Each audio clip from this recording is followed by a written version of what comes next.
Why the Election Commission doesn't give us electronic voting? Because they don't want us to look carefully. தேர்தல் ஆணையமும் பாஜகவும் சேர்ந்து ஓட்டுகளை திருடியிருக்காங்க. தேர்தல் ஆணையமும் பாஜகவும் சேர்ந்து ஓட்டுகளை திருடியிருக்காங்க அப்படின்னு சொல்லி ஒரு குற்றச்சாட்டை முன் வச்சிருக்காரு ராகுல் காந்தி. எதனால இந்த குற்றச்சாட்டை முன் வச்சிருக்காரு? தேர்தல் ஆணையத்துக்கும் பாஜகவுக்கும் என்ன சம்பந்தம்? தேர்தல் ஆணையம் அப்படிங்கிறது சுதந்திரமா செயல்படக்கூடிய ஒரு விஷயம். ஸோ இதுல பிஜேபிக்கு என்ன சம்பந்தம் இருக்கும் அப்படிங்கிற விஷயங்கள் மக்கள் மத்தியில நிறைய குழப்பங்களை ஏற்படுத்துச்சு. ஸோ இவர் அடிக்கடி பிரஸ் மீட் கொடுக்கும்பொழுது என்ன விஷயத்த சொல்லுவார் அப்படின்னா, ஒரு பெரிய ஆட்டோபம் காத்துட்டு இருக்கு, ஸோ கண்டிப்பா அது ஒரு நாள் வெடிக்கும், அதுக்கான ஆய்வுகள்லாம் போயிட்டு தான் இருக்கு அப்படின்றத சொல்லிக்கிட்டே இருப்பாரு. அதே மாதிரியே ஒரு ஓப்பன் பிரஸ் மீட்ல ஒரு பண்டல் ஆஃப் பேப்பர்ஸை வச்சு இவ்வளவு பேர் ஃபேக் ஓட்டர்ஸ் அப்படிங்கிறத சொல்லியிருக்காரு. ஸோ இதை பத்தி தான் இந்த வீடியோல பார்க்க போறோம். பொதுவாகவே 5 வருஷம் அப்படிங்கிறது சும்மா கிடையாது. ஒரு 5 வருஷத்தை கவர்மெண்ட் கிட்ட நம்ம கொடுக்குறோம் அப்படின்னும் பொழுது அவங்கள தேர்ந்தெடுத்து தான் நம்ம கொடுப்போம். பட் அவங்க நம்மளுக்காக கொடுக்குற ஒரே விஷயம் அப்படின்னு பார்த்தா ஓட். நம்மளை அவங்க செலக்ட் பண்ணிட்டாங்க அப்படின்னா அடுத்த நெக்ஸ்ட் 5 இயர்ஸ்க்கு அவங்க தான் இருக்க போறாங்க அப்படிங்கிற ஒரு விஷயம் உறுதியாயிடும். ஸோ ஓட் அப்படிங்கிற விஷயத்துல மக்களை ஏமாத்தவே முடியாது. ஸோ இதுதான் ஒரே ஆயுதமா மக்கள் கிட்ட இப்போ வரைக்கும் பேசப்பட்டுட்டு வருது. ஸோ ஓட்ல என்ன மாதிரியான ஸ்கேம்லாம் பண்றாங்க பிஜேபி அப்படிங்கிறத இதுல விளக்கியிருக்காரு. கர்நாடகாவில் நடக்கிற சட்டமன்ற தேர்தலில் தான் முறைகேடுகள் நடந்திருக்கு அப்படின்னு சொல்லி ஒரு பத்திரிகை நிறுவனத்துக்கு ஒரு பேட்டி கொடுத்திருக்காரு. அதுக்கப்புறமா 2024 நாடாளுமன்ற தேர்தல், அதாவது லோக்சபா எலெக்ஷன்ல ஒரு பெரிய ஸ்கேம் ஆனது நடந்திருக்கு.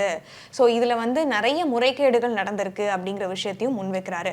ஸோ சட்டமன்ற தேர்தலுக்கும் நாடாளுமன்ற தேர்தலுக்கும் என்ன வித்தியாசம் அப்படின்னு பார்க்கும்போது, சட்டமன்ற தேர்தலில் நிறைய பெரும்பான்மையை காங்கிரஸ் இருக்கும்போது அதுல நாடாளுமன்ற தேர்தல் அப்படிங்கிற ஒரு விஷயம் போகும்போது காங்கிரஸ் பின்னாடி வருது, பிஜேபி கூட்டணி கட்சிகளோட சேர்ந்து முன்னாடி வின் பண்றாங்க.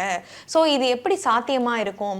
கருத்து கணிப்புகள் அப்படின்னு பார்க்கும்போதும் சரி, மக்கள் பேசுற விஷயங்களா இருக்கட்டும் சரி, எல்லாமே காங்கிரஸ்க்கு சாதகமா இருக்கும்போது வின்னிங் அப்படின்னு சொல்லி வரும்போது மட்டும் கூட்டணி கட்சிகளை வச்சு இந்த பிஜேபி எப்படி முன்னாடி நிக்கிறாங்கன்னு எங்களுக்கு ஒண்ணுமே புரியல. சோ இதுக்காக ஒரு ரிசர்ச் பண்ணும் அப்படின்னு சொல்லி யோசிச்சிருக்காங்க. கூட்டணி கட்சி சப்போர்ட்டோட பிஜேபி வின் பண்ணிருக்காங்க. முக்கியமா மகாராஷ்டிரா, ஹரியானா இந்த 2 மாநிலத்துல அதிக மெஜாரிட்டியில யார் இருக்காங்க அப்படின்னு பார்த்தா காங்கிரஸ். ஆனா வின் பண்ணது அப்படின்னு பார்க்கும்போது பிஜேபி. ஏதோ ஒரு விஷயம் இதுல இடிச்சுக்கிட்டே இருக்கு, என்ன நடக்குது அப்படிங்கறத யோசிச்சிருக்காங்க. அந்த இடத்துல தான் ராகுல் ஒரு கட்டுரை எழுதுறாரு. தேர்தல் வரத்துக்கு முன்னாடி வாக்காளர்களுடைய பட்டியல்ல வாக்காளர்கள் அதிகமாயிட்டே போறாங்க. அவ்வளோ பேர் இதுல ஆட் ஆகுறாங்க. இதுல குத்து மதிப்பா ஒரு 10 பேர் 20 பேர் ஆட் ஆனாங்க அப்படின்னா அது அந்த வருஷத்தினுடைய வாக்காளர்கள் பட்டியல்ல ஒரு குறிப்பிட்ட தொகுதியில ஆட் ஆகுறாங்க அப்படின்னு சொல்லி வச்சுக்கலாம். ஆனா நாடாளுமன்றம், சட்டமன்றம் அப்படின்னு சொல்லி மொத்தமா ஒட்டுக்க பார்க்கும் பொழுது 1 கோடி பேர் எக்ஸ்ட்ராவா தேர்தல்ல வாக்காளர்களா இணையறாங்க அப்படிங்கிற ஒரு விஷயத்தை முன் வச்சிருக்காரு. 1 கோடி அப்படிங்கிறது கண்டிப்பா சாதாரண ஒரு விஷயம் கிடையாது. ஸோ புதிய வாக்காளர்கள் அப்படின்னு சொல்லி ஆகும்போது வயது முதிர்ந்தவர்கள்லாம் வெளியே போறாங்க அப்படிங்கிற ஒரு விஷயம் இருக்கும்.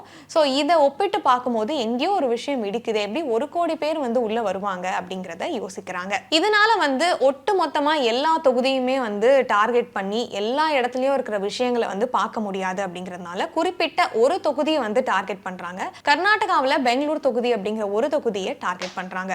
அடுத்ததான் இவங்க டார்கெட் பண்ற தொகுதி அப்படின்னு சொல்லி பார்க்கும்போது இந்த ஒரு குறிப்பிட்ட தொகுதியில என்ன நடக்குது, என்ன மாதிரியான விஷயங்கள்லாம் இருக்கு அப்படிங்கறத ராகுல் சர்ச் பண்றாங்க. சோ 6 சட்டமன்ற தொகுதியை கான்சென்ட்ரேட் பண்ணி அதுல இருந்து ஒரு தொகுதியை பிரிக்கிறாங்க. மகாதேவபுரா அப்படிங்கிற ஒரு ஊரை கான்சென்ட்ரேட் பண்ணி இந்த இடத்துல இந்த ஒரே ஒரு தொகுதியில என்ன மாதிரியான ஸ்கேம்லாம் நடக்குது அப்படிங்கறத ஒரு பண்டல் ஆஃப் பேப்பர்ஸ் வச்சு அடக்கியிருக்காரு. மொத்தமா 7 ஃபீட்டுக்கு அது இருக்கு அந்த பண்டல் ஆஃப் பேப்பர்ஸ். அதை ராகுல் அந்த பிரஸ் மீட்ல காமிக்கிறாரு.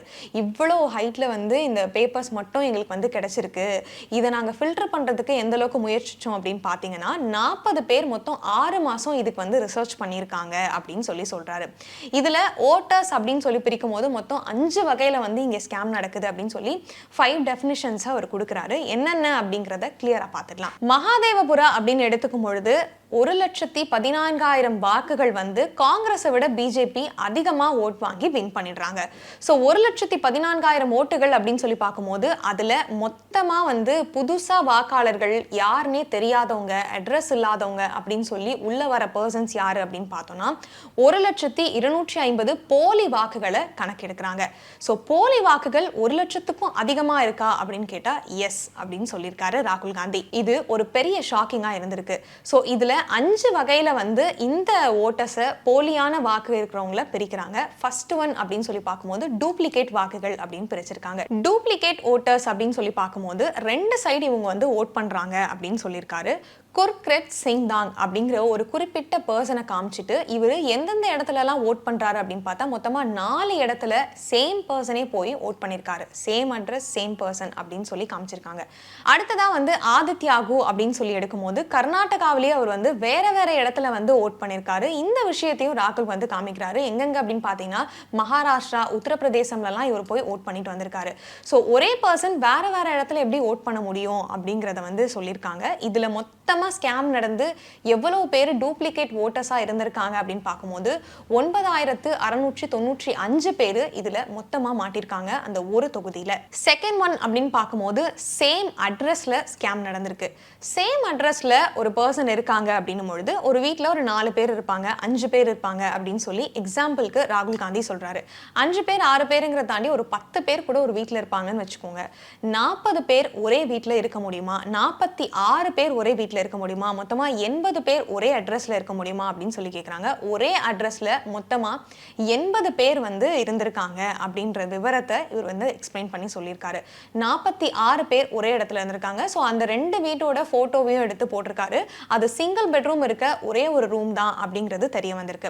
அந்த வீட்டுக்கு போய் நேரடியாக அவங்க கிட்ட விசாரிக்கும் பொழுது அவங்கள மிரட்டி தான் நிறைய விஷயங்கள் பண்ணியிருக்காங்க அப்படின்னும் சொல்லப்பட்டிருக்கு. ஸோ இந்த மாதிரி ஃப்ராட் விஷயங்கள்லாம் இதுல நடந்திருக்கு அப்படின்னு சொல்றாங்க. தேர்ட் ஒன் அப்படின்னு சொல்லி பார்க்கும்போது போலி முகவரியில நிறைய ஓட்டுகள் வந்திருக்கு. ஸோ போலி முகவரியில என்ன மாதிரி இருக்கு அப்படின்னு பார்த்தீங்கன்னா அவங்களுடைய நேம் அப்படின்னு இருக்க இடத்துல 0 அப்படின்னு மென்ஷன் பண்ணியிருக்காங்க. ஸோ நேம்க்கு மட்டும் தான் 0ன்னு மென்ஷன் பண்ணியிருக்காங்க அப்படின்னு பார்த்தா ஃபாதர்ஸ் நேம் அப்படின்னு சொல்லி பார்க்கும்போது ABCDல இருக்க ஏதோ ஒரு ரேண்டமான வேர்ட்ஸை போட்டு ஃபில் பண்ணி அவங்களுடைய ஃபாதர்ஸ் நேமை வச்சிருக்காங்க அப்படின்னு சொல்லப்பட்டிருக்கு. ஸோ இந்த ஸ்கேமும் நடந்திருக்கு. இதுல மொத்தமா வந்து 40,009 பேர் இருந்திருக்காங்க. பெரிய ஷாக்கிங்கான விஷயமே இதாக தான் இருந்திருக்கு. பிகாஸ் ஒருத்தரோட நேம் இருக்க இடத்துல எப்படி வந்து 0 அப்படின்னு மென்ஷன் ஆயிருக்கும், ஃபாதர்ஸ் நேம் அப்படின்னு இருக்க இடத்துல வந்து கண்டிப்பாக இதில் ஸ்கேம் நடக்க வாய்ப்பே கிடையாது. ஒவ்வொரு லெட்டர்ஸுமே வந்து வேற வேற மாதிரி, அதுவும் ABCDயா நேம்ல தப்பான லெட்டர்ஸ் மாதிரி வரலாம். பட் இந்த மாதிரி எப்படி வந்திருக்கு அப்படிங்கிற விஷயத்தை முன் வச்சிருக்காரு ராகுல் காந்தி. ஸோ அடுத்ததா அவர் முன் வைக்கிற விஷயம் அப்படின்னு சொல்லி பார்த்தீங்கன்னா இன்வாலிட் ஃபோட்டோஸ் அப்படின்னும் பொழுது தேர்தல் ஆணையத்தினுடைய ஓட்டர்ஸ் அப்படின்னு சொல்லி நம்ம கிட்ட கொடுக்குற அந்த குட்டி கார்டில் வந்து என்ன இருக்கும் அப்படின்னா அவங்க கிட்ட இருக்க பேப்பர்ஸில் அவங்களுடைய ஃபோட்டோவை பார்த்து தான் இது இவங்களா அப்படின்னு சொல்லி டிக் பண்ணிப்பாங்க. பட் ஆனால் அந்த இடத்துல அவங்களுக்கு இருக்க ஃபோட்டோஸ் அப்படின்னு பார்த்தா ஒரு பாயிண்ட் மாதிரி இருக்குது. அதை ரொம்ப ஜூம் பண்ணி பார்த்தாலும் அது யார் முகங்கிறது தெளிவாக தெரியாத அளவுக்கு இருக்குது. ஸோ இந்த இடத்துல வந்து ஒருத்தருக்கு இப்படி இருந்தால் பரவாயில்ல, மொத்தமாக இது எத்தனை பேருக்கு இருக்குது அப்படின்னு சொல்லி பார்த்தோம்னா அந்த ஒரு தொகுதியில் மட்டும் 4,132 பேருக்கு இதே இஷ்யூஸ் தான் இருந்திருக்கு அப்படின்னு சொல்லியிருக்காங்க. ஸோ இந்த இஷ்யூல அப்படின்னு பார்க்கும்போது ஒரு சிலருக்கு வந்து போட்டோஸே கிடையாது அந்த இடத்துல, ஒரு சிலருக்கு ரொம்ப குட்டியான போட்டோஸ் இருக்கு, அதை ஜூம் பண்ணி பார்க்கவே ரொம்ப கஷ்டமா இருக்கு. இது மொத்தமா எவ்வளோ இருக்கு அப்படின்னு பார்த்தோம்னா 4,132 பேருக்கு இந்த மாதிரி போட்டோஸே இல்லாம பிரிண்ட் பண்ணிருக்காங்க அந்த ஒரு தொகுதியில மட்டும் அப்படின்னு சொல்லியிருக்காரு. ஸோ கடைசியா அவர் முன்வைக்கிற ஒரு விஷயம் என்னன்னா ஃபார்ம் 6 அப்படிங்கிற ஒரு விஷயம். ஸோ ஃபார்ம் 6 அப்படிங்கிற ஒரு விஷயம் எப்படி முன்னாடி வருது அப்படின்னு பார்த்தீங்கன்னா 18 வயசு கம்ப்ளீட் ஆன ஒரு பர்சனுக்கு தான் வந்து ஃபார்ம் 6 அப்படிங்கிற விஷயம் வந்து வரும். ஃபார்ம் 6 ஃபில் பண்ணி நம்ம கவர்மெண்ட் சைடில் கொடுத்தோம்னா தேர்தல் ஆணையம் வந்து அதனுடைய முகவரி எல்லாத்தையும் வந்து டிக் பண்ணிட்டு கரெக்டாக அந்த ஃபார்ம் 6 படி அடுத்து ஃபர்ஸ்ட் ஓட் அப்படின்னு சொல்லிட்டு நம்ம கிட்ட கொடுப்பாங்க. ஃபர்ஸ்ட் ஓட்டர்ஸை அப்படி தான் கால்குலேட் பண்ணுவாங்க. இந்த ஃபார்ம் 6 அப்படிங்கிற ஒரு விஷயத்தை எப்படி கொண்டு வராங்க அப்படின்னா 70 வயது மூதாட்டியான ஷாகுல் ராணி அப்படிங்கிறவங்களுக்கு வந்து ஃபார்ம் 6 வச்சு அவங்கள புது ஓட்டராக உள்ள கொண்டு வந்து அவங்கள 2 இடத்துல ஓட் பண்ண வைக்கிறதா காமிச்சிருக்காங்க. ஸோ 70 வயது மூதாட்டிக்கு வந்து இந்த மாதிரி ஒரு விஷயம் போகுது அப்படிங்கிறத பார்க்கும்போது பார்க்கும்போது ரூல்ஸை பிரேக் பண்ணி தேர்தல் ஆணையம் ஏதோ ஒரு விஷயத்தை வந்து பண்ணுறாங்களோ அப்படிங்கிற விஷயங்கள்லாம் எனக்கு தோணுச்சு அப்படின்னு சொல்லி ராகுல் காந்தி சொல்லியிருக்காரு. இந்த ப்ரெஸ் மீட்டை முடிக்கும் பொழுது ஒரு முக்கியமாக என்ன விஷயத்த சொல்லியிருக்காரு அப்படின்னா வந்து ஒரு பெரிய ஸ்கேம் ஃப்ராட் வந்து தேர்தல் ஆணையம் பண்ணியிருக்காங்க. தேர்தல் ஆணையம் அப்படிங்கிறது என்னது? சுதந்திரமாக ஒரு விஷயத்தை வந்து அவங்க பண்ண முடியும். அரசை சார்ந்து எந்த ஒரு விஷயத்தையுமே பண்ணாமல் தேர்தல் ஆணையம் பண்ணுறது தான் இந்த விஷயம். பட் ஆனால் இது வந்து பிஜேபியோட தேர்தல் ஆணையம் சேர்ந்து இந்த விஷயத்தை பண்ணுறாங்க அப்படிங்கிறத பார்க்கும்போது ரொம்பவே கஷ்டமாக இருக்குது அப்படின்னு சொல்லி ஒரு பெரிய குற்றச்சாட்டை தேர்தல் ஆணையத்துக்கு முன் வச்சிருக்காங்க. இவங்க வந்து பிஜேபி ஒரு ஊருக்கு போயிட்டு அவங்களுடைய கொள்கைகள் அவங்க என்னெல்லாம் பண்ண போகிறாங்க அப்படிங்கிறத அறிவிச்சதுக்கு அப்புறமா தான் தேர்தல் ஆணையம் சைட்ல இருந்து அவங்களுடைய டேட்ஸை அனௌன்ஸ் பண்ணுறாங்க. அது வரைக்கும் இவங்க ரெண்டு பேரும் வந்து அரசாங்கமும் சரி தேர்தல் ஆணையமும் சரி ரெண்டு பேரும் இணைஞ்சு ஏதோ ஒரு விஷயத்தை பேசி பண்ணதுக்கு அப்புறமா தான் வந்து இந்த தேர்தலோட டேட்டை வந்து அனௌன்ஸ் பண்ணுறதே ஒரு பெரிய ஸ்கேமாக தான் நான் பார்க்குறேன் அப்படின்னு சொல்லியிருக்காரு. ஸோ இவ்வளோ பெரிய விஷயங்கள் இந்த 5 விஷயத்தில் வந்து 1,250,000 ஓட்டுகள் வந்து போலி ஓட்டுகளாக ஒரு தொகுதியில் மட்டும் இருந்திருக்குன்னா ஸோ மொத்த தொகுதியிலையும் நாங்கள் கால்குலேட் பண்ணோன்னா எந்த அளவுக்கு இருக்கும், இந்தியா முழுக்க நாங்கள் கால்குலேட் பண்ணால் இன்னும் எவ்வளோ அதிகமாக இருக்கும். 6 மாசத்துல 40 பேரை வச்சு இவ்வளோ விஷயங்களை எங்களால் கண்டுபிடிக்க முடியுது அப்படின்னா வந்து எவ்வளோ விஷயங்கள் பின்னாடி நடந்திருக்கும். ஸோ தேர்தல் ஆணையத்து மேலே ஸ்ட்ரைட்டாக நான் முன்வைக்கிற பாயிண்ட் என்ன அப்படின்னா வந்து அரசியல் கட்சிகளுக்கு எலக்ட்ரிக் ஓட்டர் லிஸ்ட்டை வந்து கொடுக்கணும். இவங்க வந்து ஒரு பேப்பரில் இருக்க லிஸ்ட்டை தான் கொடுக்குறாங்க. ஸோ வந்து இதை டிஜிட்டலாக நாங்கள் ஃபார்ம் பண்ணியிருந்தோம்னா கண்டிப்பாக நாங்கள் வந்து இன்னும் சீக்கிரமாகவே கண்டுபிடிச்சிருப்போம். இது எங்களுக்கு டிஜிட்டலாக இல்லாமல் பேப்பர் லிஸ்ட்டாக இருக்கிறது தான் பெரிய விஷயமா இருக்குது. இதில் முக்கியமான விஷயம் அப்படின்னு சொல்லி பார்க்கும்போது மகாராஷ்டிராவில் 5:30 மணிக்கு தான் வந்து ஒரு ஓட்டானது க்ளோஸ் செய்யப்படும். ஸோ 5:30 மணிக்கு மேலே ஒரு தொகுதியில் மட்டும் எக்ஸ்ட்ராவாக ஓட்டிங் கவுண்ட் அப்படின்னு பார்க்கும்போது அதிகமாக இருந்திருக்கு. அதாவது அந்த நாள் முழுக்க அந்த ஓட்டை விட 5:30க்கு அப்புறமா நடந்த ஓட்டிங் கவுண்ட் அப்படிங்கிறது ரொம்பவே அதிகமாக இருந்திருக்கு.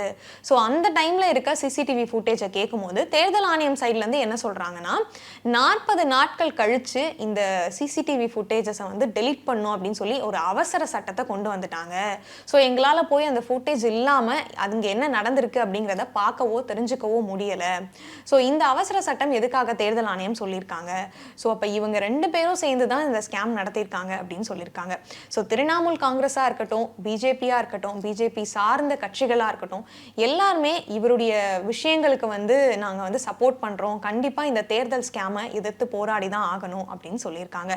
ஸோ இந்த தேர்தல் ஸ்கேமுக்கு தேர்தல் ஆணையம் சைட்லேருந்து என்ன விஷயங்கள்லாம் வரப்போகுது, பிஜேபி சைட்லேருந்து என்ன மாதிரியான பதில்கள் வரப்போகுது, இது 2026 சட்டமன்ற தேர்தலுக்கு பிஜேபிக்கு ஒரு பெரிய தலைவலியாக வந்து இருக்குமா அப்படிங்கிறத பொறுத்திருந்து தான் பார்க்கணும்.